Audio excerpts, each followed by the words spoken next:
जय हिंद दोस्तों, शाम की खबरों में आपका हार्दिक स्वागत है। आज दिन भर की अपडेट बताऊंगा और इन सैनिकों का होगा कल्याण, क्योंकि सैनिक कल्याण मंत्री बना दिए हैं कर्नल साहब को। तो बिल्कुल उद्धार तय है। आखिर कौन है? और पतंग के मांझे धागे ने एक सैनिक एक नायक का सर कर दिया अलग। दोस्तों बड़े दुखद, आप सुनकर हैरान हो जाओगे। और अब रक्षा मंत्री जी भी मंदिर में झाड़ू पोछा कर रहे हैं। आखिर क्यों? इससे क्या जाता है संदेश? इसके साथ कुछ ऐसे वीडियो आपको दिखाऊंगा जिनको सुन के आपको हंसी लगेगी कि सर हमने तो कोई बैन नहीं किया। आपने बोला था ओबीसी के एसी की तेजी, ओबीसी के एसी की तेजी। अंदर जो रिजर्वेशन है 5%, 12.5%, 15।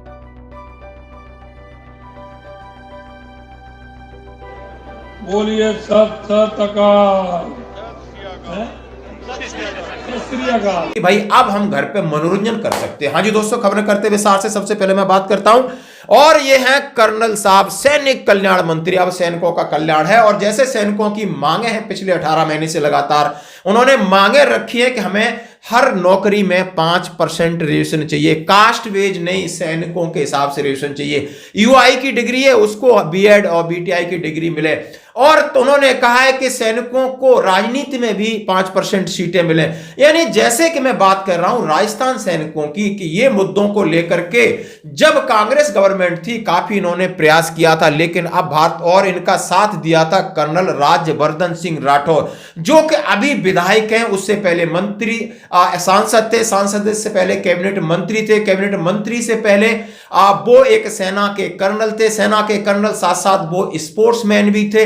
अब वो मंत्री हैं लेकिन राजस्थान के अंदर हैं। क्यों? अब राजस्थान के सैनिक काफी सपोर्ट किया था। जो राज्य सरकार की और अन्य सेवाओं के अंदर जो रिजर्वेशन है 5%, 12.5%, 15%, उसको कास्ट बेस्ड सिस्टम में जो उन्होंने नया एक कानून पास करा था,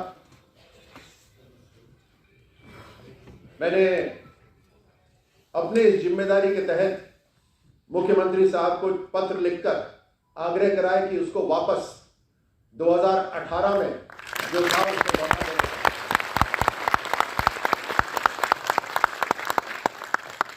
और उन्होंने ये वादा किया है, इनका ये वीडियो है कि हम आपके साथ हैं और आपकी समस्या हमारी समस्या है। और उन्होंने कहा हम आपका साथ देंगे और हमने मुख्यमंत्री जी को कॉन्फिडेंस में ले लिया है। तो यहां पर हमारे सैनिकों का उद्धार करेंगे। सैनिक उद्धार मंत्री, कल्याण मंत्री, उद्धार मंत्री एक ही बात है।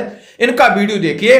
और वेटरन्स डे पे ये हमारी वीरांगनाओं के पैर छू रहे, ये इनके संस्कार हैं। मैं ऐसी चीज, ऐसे इनिशिएटिव को सैल्यूट करता हूं। दूसरी बात बोलता हूं दोस्तों, ये है जिनको आप देख रहे हो नायक के रेड्डी।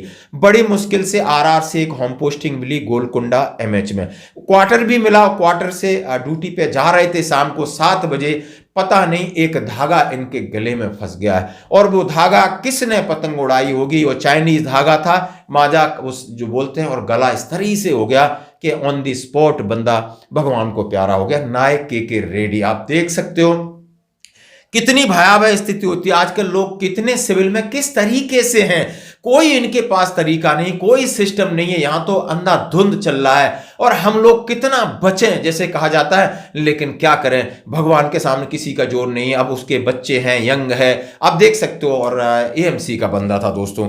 आप इसकी खबर देख सकते हैं। आगे बढ़ते हैं। हाँ जी, एक वीडियो जो आपने स्टार्टिंग में भी कुछ वीडियो की झलकें देखी होंगी, उसमें से एक वीडियो है जहां हमारे रक्षा मंत्री जी हैं राजनाथ सिंह जी लखनऊ में, और एक मंदिर है और उसके अंदर क्या कर रहे हैं, झाड़ू पोछा कर रहे हैं। आपने देखा होगा हनुमान सेतु टेम्पल लखनऊ में झाड़ू पोछा कर रहे हैं। भाई रक्षा मंत्री मंदिर में आस्था के नाम पर झाड़ू पोछा कर रहे हैं। अब ये हम क्यों कह रहे हैं, बहुत सारे बोलेंगे आपने, क्योंकि ये खुद अपने ट्विटर हैंडल से डाल रहे हैं। तो मैं इसको जो जिस तरीके से नजरिए से, अब इसका नजरिया आप क्या समझ सकते हो वो आपको समझिए। हम तो ये समझ रहे हैं भाई फौज में पंडित जी लोग, बहुत मैन पावर की प्रॉब्लम रहती है। और एसएम साहब को ये वीडियो जरूर दिखा देना ताकि पंडित जी जाएं और मंदिर में थोड़ा सा भगवान के नाम पे अपना श्रमदान भी कर लें आरती से पहले।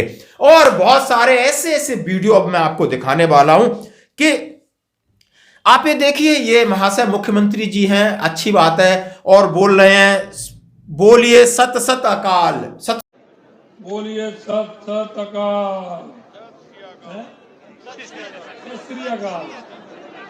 सत अकाल मतलब इनको नहीं ये बोला जा रहा कि बोले शो निहाल, सत श्री अकाल बोलना नहीं आता है। बड़े मुख्यमंत्री, बड़ी अच्छी बात है। और अपनी खुद ही हंसी हो रही और लोग ट्विटर पर डाल देते हैं। तो हमने कहा कि हम आपको कि क्यों दिखाना चाहते हैं, यानी हम ये बोलते हैं कि फौजी सच बोलता है, फौजी सच सुनता है, फौजी सच करता है और कोई पाखंडों से दूर रहता है। उसको कोई नौटंकी नहीं चाहिए। नौटंकी वही फौजी करेगा जो इनसे ज्यादा मोटिवेटेड होगा। नहीं, वो सत्य बोलता है। कल मेरी एसपी साहब से यही बात हुई कि मैं फौजी को देखता हूं बहुत जल्दी अग्रेशन में आ जाते, तो मैंने कहा कि वो सच्चे माहौल में रह के आया। सबसे पहले तो बात है, यहां हम बात करते हैं, सुनते हैं, यहाँ हेरा फेरी, ले लपेट, ये ऊट पटांग बात नहीं होती। एक सीधी बात होती, सीधा जवाब होता है, हाँ होता है, ना होता है, यस होता है, नो होता है। जब आप इस माहौल में आते हैं और ये जो लोग किस तरीके से नौटंकी करते हैं, ये खुद हंसी के पात्र बन जाते हैं दोस्तों।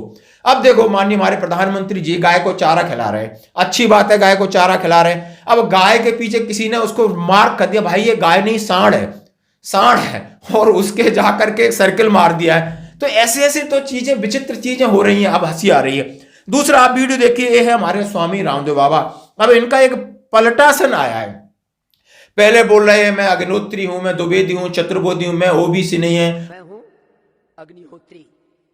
अग्निहोत्री ब्राह्मण हूं मैं। हाँ बोलो बाबा जी, आप तो ओबीसी हो, ओबीसी वाले ऐसी तैसी कराए। मैं हूं अग्निहोत्री ब्राह्मण, मैं हूं वेदी ब्राह्मण, मैं हूं द्विवेदी ब्राह्मण, मैं हूं त्रिवेदी ब्राह्मण और मैं हूं चतुर्वेदी ब्राह्मण। 4 वेद मैंने। हमने तो कोई बैन नहीं दी। आपने बोला था ओवैसी के एसी की तेसी, ओबीसी के एसी की तेसी। ओवैसी तो वो तो उल्टा दिमाग का है, उसके बारे में क्या? तो पतंजलि बॉयकॉट का जो चला रहे हैं, ऐसा देखो, ओबीसीयों की ऐसी की तैसी, फिर लोग उनके पीछे पड़ जाते हैं, भाई ओबीसी हो आप, यादव बोलते हो, फिर ऐसी तैसी बोलते हो। बोला मैं ये ओवैसी नहीं, मैं तो ओवैसी बोल रहा हूं, जो वो दूसरा बोलता है, एक नेता है हैदराबाद का। तो कहां से लोग कहां हैं? इनके पास बुद्धि है, पैसा है, सब कुछ है, लेकिन कहीं ना कहीं इनका कंट्रोल इस तरीके से होता है कि ये खुद ही अपने आप को हंसी का पात्र बना लेते हैं, लोग फिर बात करते हैं। मैं ये क्यों कहना चाहता हूं आपसे, मैं किसी इस तरह के किसी को ठेस न पहुंचे, लेकिन मैं ये कहता हूं कि हमारे फौजी बहुत अच्छे हैं। हमारे पास भरे मकान है, लेकिन वो हमारी मेहनत का है। हमारे पास कपड़े हैं, वो हमारी मेहनत के। हमारे पास साइकिल है या मेरे पास बाइक है, वो मेरी मेहनत के। और हम गांव में भी आके अपनी मेहनत से दिन रात करके खेती करके अपना पेट पालते हैं। फौज में हमें पेंशन दिया, हम गुजारा कर लेते हैं। नहीं गुजारा होता है, जहां पर ड्यूटी देते हैं वो ईमानदारी से देते हैं, अपने बच्चों को ईमानदारी सिखाते हैं, ईमानदारी से रहना होता है। इसलिए लोग हम पर विश्वास करते हैं, इन लोगों से ज्यादा जो कि बॉलीवुड का काम कर रहे हैं। नहीं, ये खुद हंसी का पात्र है। मैं इनके ऊपर कोई कमेंट्स नहीं करना चाहता, मैं सिर्फ और सिर्फ फौजियों की बात कहता हूं, क्योंकि फौजी आज जब कहते हैं ना कि रेफरेंडम हुआ देश में, सबसे लोग ज्यादा भरोसा फौजियों पे करते हैं।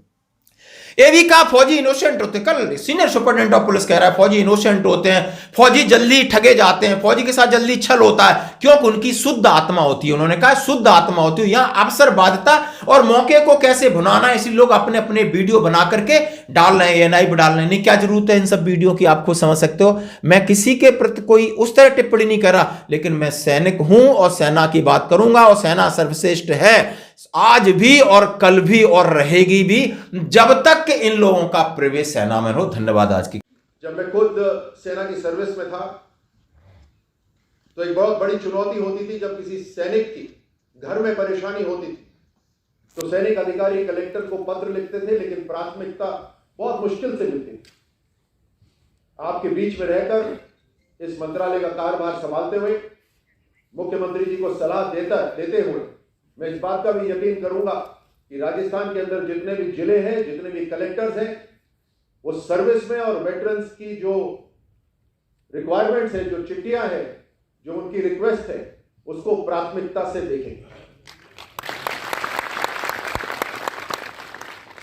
एक बार फिर मैं साउथ वेस्टर्न कमांड के सभी ऑफिसर्स को, फैमिलीज को, सैनिकों को धन्यवाद देता हूं। सभी वेटरन्स को मैं सैल्यूट करता हूं, और एक बार फिर आप सबको याद दिलाता हूं कि आपकी ट्रेनिंग सिर्फ रिटायरमेंट तक सीमित नहीं। आपकी जो ट्रेनिंग मिली है वो दुनिया की सबसे शक्तिशाली सेना ने दी है, जो एक परिवार के रूप में रहती है। और आपने जो कसम खाई वो कसम भी, उसकी कोई एक्सपायरी डेट नहीं है, तो कसम अभी भी लागू है।